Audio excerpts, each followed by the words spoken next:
Let's bring in Kyle Brandt, the co-host of Good Morning Football on NFL Network. Your first jersey you ever bought was who? I had a Chicago Bears Matt Suhey jersey. Now, that's a deep cut, Dan. Matt Suhey was number 26. He was Walter Payton's fullback in the mid-'80s, Super Bowl champion Bears. And I liked him because he had a neck roll and a mustache, and that's all I needed, number 26. Penn State? I think it's Penn State. Yes, I should know that. But back then, I was 6, so I didn't even know what a college was. I just know what a mustache was because Magnum PI had one, and I knew that Matsui did too. All right, your MVP this year caught me by surprise. Yeah. Reveal your MVP pick and your rationale. The quarterback one for the Baltimore Ravens, Lamar Jackson. Okay. Dan, we're pressed for MVP picks, super picks like everybody, and I sat around thinking about there's so many good quarterbacks. There's so many talented quarterbacks. It sometimes just boils down to the story for me. And I think Lamar's changed over the last couple of weeks. You have the proverbial front runner. Everyone wants to hand it to Josh Allen, and that's great. Maybe it'll win. Mahomes always in the mix. But Lamar's already got this thing where, okay, so J.K. Dobbins is going to be a huge part of that offense, goes down. Then they lose another running back, goes down. And it's like, all right, well, then count the Ravens out. Lamar's having this moment where he's going to have to do it all himself. And I reached deep into the bag and made the John McClane comparison. And the Die Hard poster came out and said, 1 building, 1 cop, 12 bad guys. Ooh. That's just the way John McClane likes it. And I feel like Lamar has the fire hose wrapped around his waist against the AFC North, which again is supposed to go to Baker and Old Ben. And Lamar's like, well, I guess I'll have to rush for 1,400 yards this year. And I think he will. I don't know. I think some defenses are going to probably shoot the glass when it comes to Lamar Jackson. Your Super Bowl pick. My Super Bowl pick will go to Western New York, the Buffalo Bills. And, Dan, there's a million reasons I like the football. Of course, Josh Allen everybody's on that rocket, and the pass rush is better on and on. But I grew up in Chicago in the early 90s and late 80s. And I really I feel like I was classically trained on teams that get their nose bloodied and then get over the bully. I never thought that the Bulls were going to beat Isaiah and Chuck Daly and those teams. When I was in 5th grade, I thought the Pistons are too good. And in this situation, I think that Josh Allen and the Bills are Jordan and the Bulls. And I think that the Chiefs and the Ravens there, but most of the Chiefs are the bad boy Pistons. And just what I saw last year, title game, outmatched, overdone, best football still to play for Josh Allen. I think they're going to get over the hump. And I think it's wild. We're going to be celebrating a Buffalo Bills Super Bowl. It's nuts. Who are they playing? The Packers. The Packers, who I guess also kind of a Jordan comparison.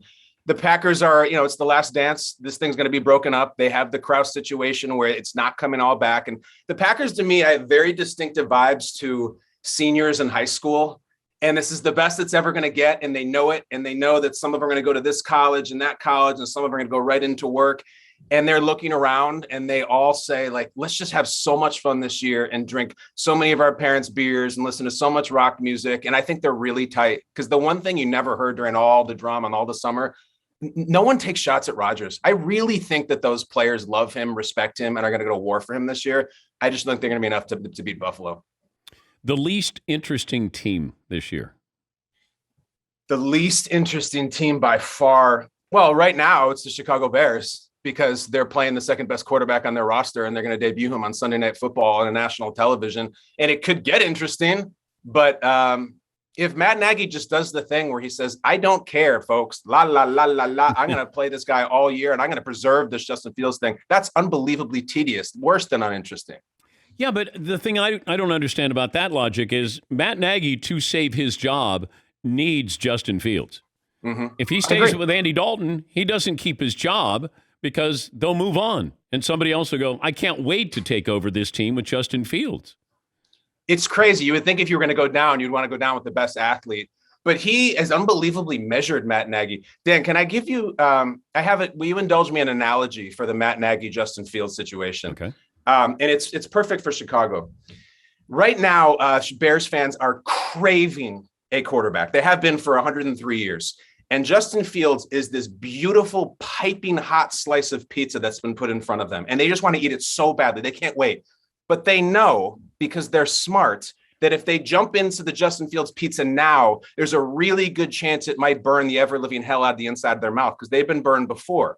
Meanwhile, they also ordered a Caesar salad. They didn't even know why they did it. They just did it to satisfy the minimum order. That Caesar salad is Andy Dalton. So they're going to go to the Caesar. They're going to take a few bites, and it's pretty good. It's fine. It's a Caesar salad. We've had a million. There's a lot like them. Oh, this is all right. This is all right. And finally, like, enough with the Caesar. In the meantime, while you've been eating the Caesar, the pizza's cooled off a little bit. It's still hot, but it's not problem hot. The Caesar walked so the pizza could run. That's how Matt Nagy believes it. He's like, we're going to eat this Caesar. I don't care what anybody says. We'll get to the pizza when we get to it. Bears fans are saying, we've had a lot of crappy Caesar. Give us the pizza. Now we'll take our chances. That's where I think this thing goes. How did we come up with the expression salad days?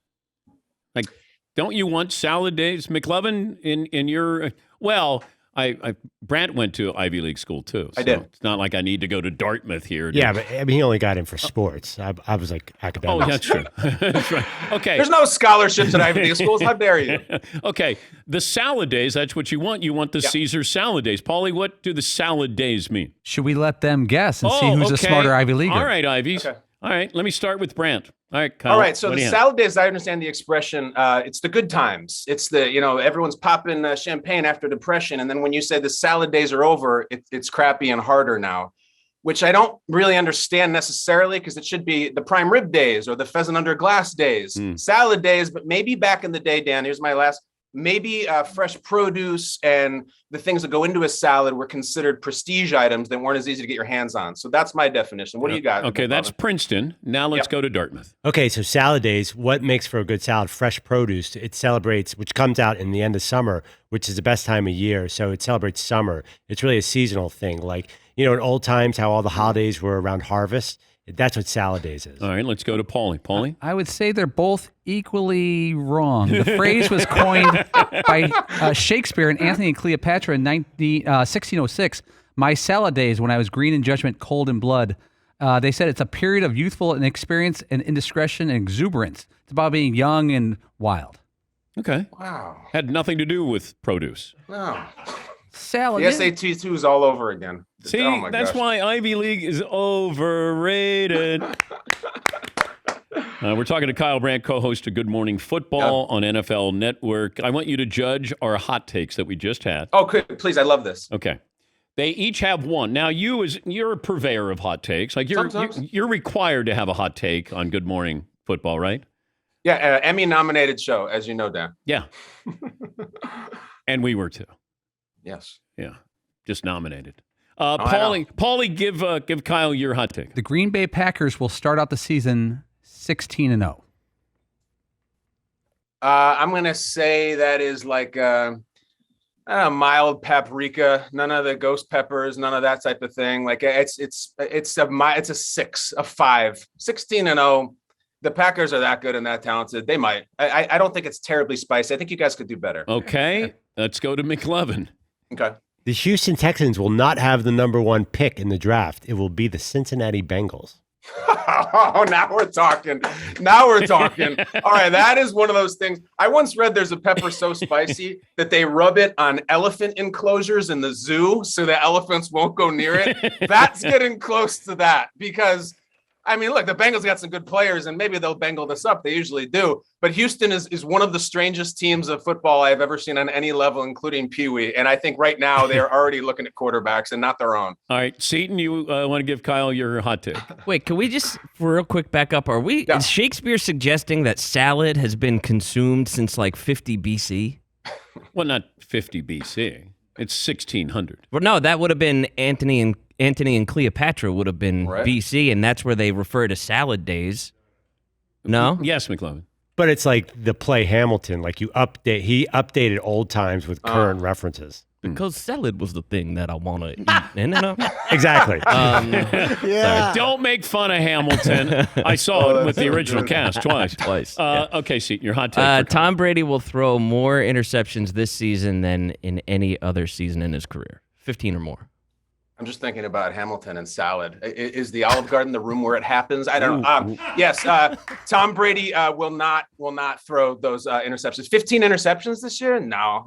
Listen, I don't think the Bucks are all they're cracked up to be. I really don't. We somehow in the offseason, because they had a good playoff run, we convinced ourselves that they're some sort of unbeatable Godzilla of a team because they brought back all 22 starters. Those same 22 starters were 7-5, lost to the Nick Foles Bears, lost to Jared Goff, got crushed by Drew Brees, almost retiring. That playoff run.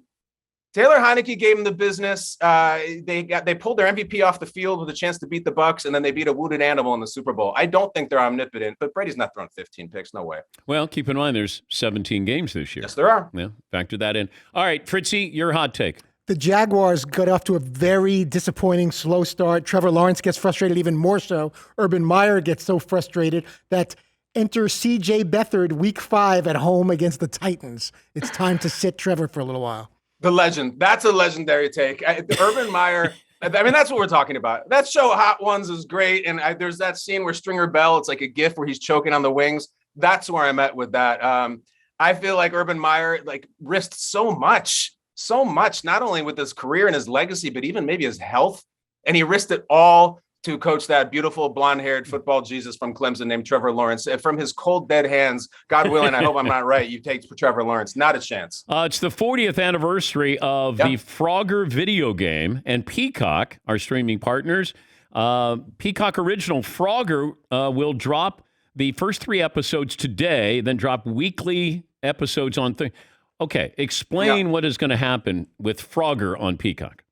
It's incredible. It's like, imagine the video game, again, 30, 40 years ago, like you said, Dan, and they take a video game and they make it into real life. Like the frogs are people. Remember when we used to play and there's the cars zipping along and you got to dodge them? They got real 200-pound foam rubber cars and people trying to dodge and get across them is the craziest acid trip of a job I have ever had. They said to me, Dan, they said, imagine this. This is once in a lifetime. They said, here's what we're thinking if you want to participate in this.